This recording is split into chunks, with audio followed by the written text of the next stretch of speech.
वंदे मातरम। मैं गजेंद्र प्रसाद मधुबनी से अभी मैं साहब श्री की वाणी आप लोगों के समक्ष सुनाने के लिए आया हूँ। इसमें आप जानेंगे साहब श्री की बाल्यकाल की बातें, कुछ उनकी अनुभूति, कुछ उनका विचार, और ये अनुभूति और ये विचार हम सभी सुनकर अपने जीवन के पथ को आलोकित करेंगे। और हाँ, इस विचार को सुनने के बाद केवल सुनकर के ही नहीं रह जाएंगे, नहीं तो परिणाम नहीं मिलेगा। साहब श्री के विचार सुनने के बाद उसे अपने जीवन में अपनाना होगा, उसके अनुसार चलना होगा, उसके अनुसार क्रियाएं करनी पड़ेगी, तभी वो विचार हमारे अंदर घनीभूत होगा और वो विचारों का प्रगटीकरण होगा। यानी हम अच्छे इंसान बनेंगे, अच्छे शिष्य बनेंगे और हमारे अंदर पात्रता आएगी महागुरु महादेव के शिष्य बनने की। तो आइए चलते हैं साहब श्री की वाणी को सुनने के लिए। फिर से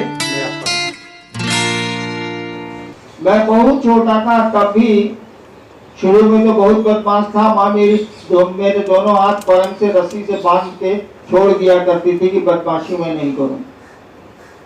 वो स्थिति लगभग कॉलेज तक रही, लेकिन जब से मैंने स्मशान जाना शुरू किया, वो 8वां क्लास था, मैंने घर से बाहर आना शुरू किया। खाने के लिए अपने घर में आता था। तो मेरा एक स्वभाव है कि मैं भीड़ पसंद नहीं करता। मैंने कई बार महादेव से कहा है, चाहता भी यही हूं कि मुझको सांप की तरह बिल में रहने दीजिए। काम हो तो बिल से बाहर निकलूं, फिर बिल में चला जाऊं। पब्लिक फोकस मुझको पसंद नहीं।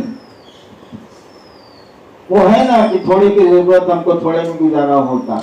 एक गिलास पानी पिला दिया महादेव के चेला को, वो भी हम लोगों पर एहसान कर रहा है। जिन लोगों ने काम किया है महादेव का एक जमाने में, वो आज भी हमारे लिए पूज्य हैं। और कई बार मैंने चर्चाओं में कहा है, सुनने वाले बताएंगे हाँ, कि करीब 3 लाख 3.5 लाख शिव शिष्य हैं भारतवर्ष में, जिनको मुझको प्रणाम करना चाहिए। मुझको प्रणाम करके वो मुझको लज्जित करते हैं। बोले हैं कि नहीं, बोलिए कोई आदमी। 3.5 लाख मेरे फिगर में महादेव के लोग हैं, यानी शिव शिष्य हैं अभी धरती पर, जो आप भी दिख रहे हैं। उसमें ऐसे लोग हैं जिनको प्रणाम हमको करना चाहिए। हमको हरिनारायण को, जो महादेव का चेला है, होना नहीं है मुझको। ठोके हुई काटी फिर नहीं ठोकी जाती। वो प्रणाम करने के मन स्थिति में है, क्योंकि हम वैसा कर ही नहीं पाते हैं। कारण जो भी हो, शरीर हो या जो भी हो, लेकिन वो तो कर रहा है। वो आज हमसे बड़ा है। और बुद्ध ने भी कहा था, एक बार बुद्ध कश्यप को प्रणाम करने के लिए उठे आसन से और प्रणाम किया। पहले तो शिष्यों ने पूछा, ये आप क्या कर रहे हैं, कश्यप को प्रणाम कर रहे हैं? तो बुद्ध ने कहा था, मैं आने वाले बुद्ध को प्रणाम कर रहा हूं। ये आपको भी सीखना चाहिए, नंबर 1। नंबर 2, अगर महादेव का काम छोड़ के आप पैसा उगाही करेंगे तो शिव शिष्य परिवार नहीं बढ़ेगा। और मैं श्राप देता हूं कि नहीं बढ़ेगा।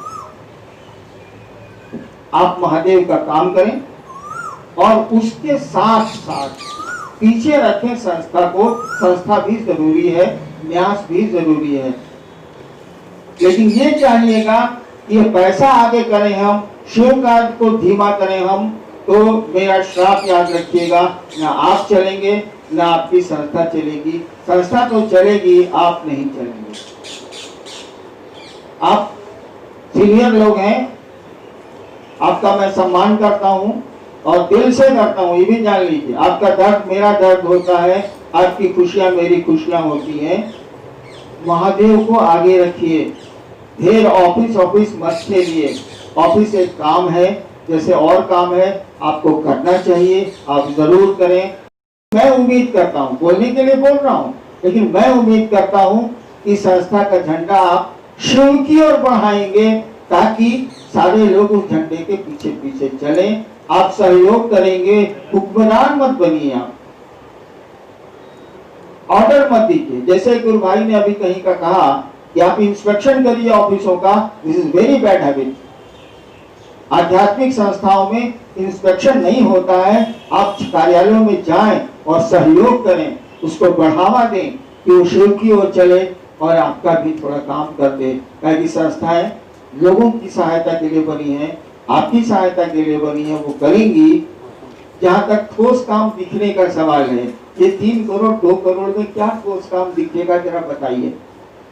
जब तक पैसे एकत्रित अधिक नहीं होते हैं, कोई ठोस काम नहीं हो सकता है। आजकल चीजों की कीमत इतनी बढ़ गई है। फाउंडेशन की बात मैं कर रहा हूँ, वैसे शिवजी परिवार के बारे में भी जानता हूँ कितने पैसे इसके पास हैं, मेरा इंटरेस्ट है इसीलिए जानता हूँ। अध्यक्ष जी नहीं जानते, सिरमौर है संस्था के, ये नहीं जानते। लानत है ऐसे अध्यक्ष पर और लानत है ऐसे हुक्मरानों पर जिनको कोई अभिरुचि संस्था में नहीं है। मुझको तो है।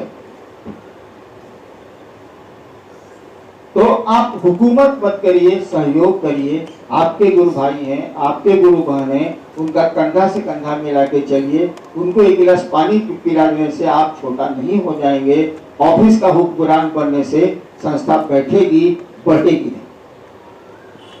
इसीलिए शिव को आगे रखिए, गुरु भाइयों को आगे करिए, गुरु बहनों को बढ़ाइए, खुद भी चलिए, लोगों को चलाइए भी। और 1 साल के भीतर मैं उम्मीद करता हूं, आप लोग बताएं हाँ या नहीं, 1 साल के भीतर मैं उम्मीद करता हूं आप किसी पार्टी के आदमी नहीं रहेंगे, आप शिव के आदमी होंगे। और संस्था शिव की संस्था है, नाम है उन्हीं का, शिव विशेष परिवार। ये इसके मालिक शिव हैं।